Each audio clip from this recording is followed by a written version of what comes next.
Selamat siang, kembali lagi bersama saya Dr. Benny Wulur SH Makes. Jadi untuk kasus Wana Arta kita masih berjuang ya, baik gugatan perdata kita juga sedang jalankan. Kita ada gugatan perdata PMH perbuatan melawan hukum jilid 1 dan jilid 2. Jilid 1 itu juga sedang berproses sekarang dibanding. Sementara yang jilid yang pertama kita baru saja jalankan dan kemarin putusan sela dilanjutkan perkaranya ya. Jadi kita menangkan untuk putusan selanya bahwa perkara memang bisa dilanjutkan ya, yang untuk kasus Wana Arta ini. Jadi pengadilan memang berwenang ya untuk mengadili, kan begitu. Nah, kemudian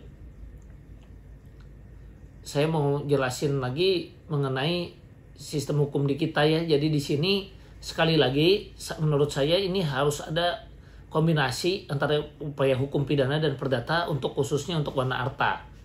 Kenapa saya bilang begitu?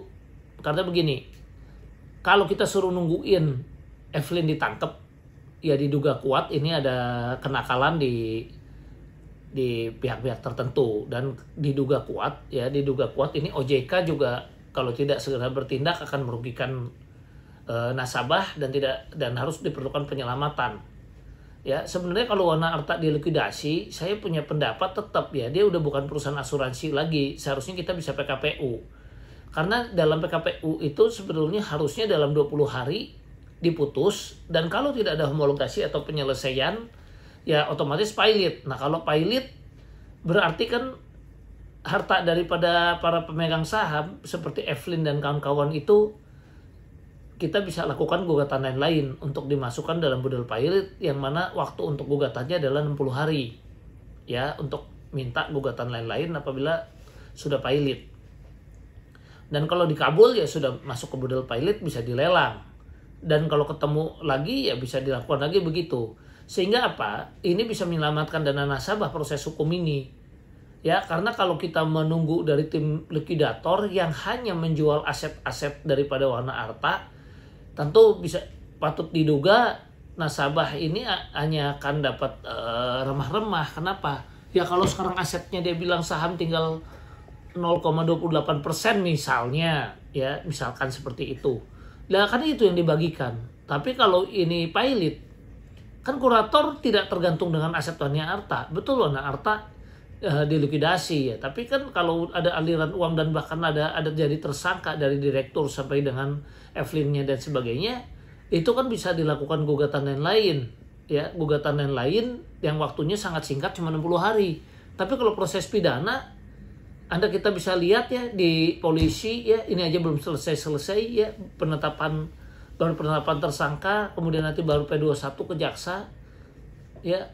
Itu pun kalau jaksa tidak P19 dulu ngasih petunjuk ada berkas yang kurang misalnya harus dilengkapi, baru P21 lengkap.